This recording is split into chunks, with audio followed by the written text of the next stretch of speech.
আসসালামু আলাইকুম। প্রিয় দর্শক, আজকে কোরআন শরীফের মাহাত্ম্য নিয়ে আলোচনা করা হবে। কোরআন মাজিদ আল্লাহ তাআলার কালাম। যুগে যুগে মহান আল্লাহ তাআলা মানবজাতির ইহজগতের কল্যাণময় জীবন এবং পরজগতের মুক্তির সনদ রূপে বাণী এবং কিতাব প্রেরণ করেছেন। প্রেরিত সেসব প্রত্যাদেশী সর্বশেষ চূড়ান্ত রূপ আখিরুন নবী মুহাম্মদ সাল্লাল্লাহু আলাইহি ওয়াসাল্লামের নিকট প্রেরিত আল কোরআন। পবিত্র কোরআনের প্রতিটি মানব সন্তানের অবশ্য পঠিতব্য একখানা পবিত্র গ্রন্থ।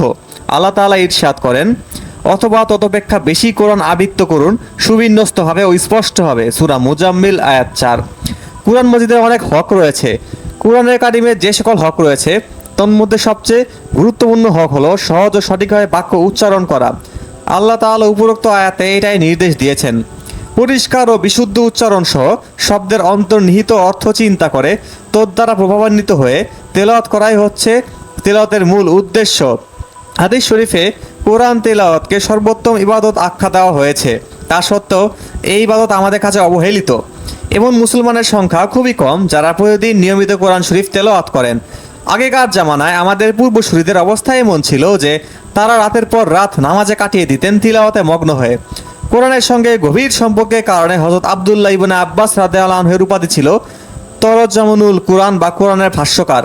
রাসূল সাল্লাল্লাহু আলাইহি ওয়াসাল্লাম ইরশাদ করেন, যে ব্যক্তির কলবের মধ্যে কোরআন কারিম রয়েছে তাকে যদি জাহান্নামের আগুনে নিক্ষেপ করা হয় তাহলে জাহান্নামের আগুন তার দেহ পুড়বে না। হাদিসের একাধিক অর্থের মধ্যে এটিও একটি অর্থ। কোরআন কারিমের সম্মান ও মর্যাদা অনেক ঊর্ধ্বে। তাই যে ব্যক্তি কোরআন কারিমকে তার কলবে ধারণ করতে পারবে তাকে কোনো কারণে জাহান্নামে নিক্ষেপ করা হলেও জাহান্নামের আগুন তাকে দগ্ধ করতে পারবে না। এমনটি হবে কোরআন শরীফের বরকত ও মর্যাদার কারণে। এই জন্য আমরা কোরআন শরীফের খুব ইজ্জত করব।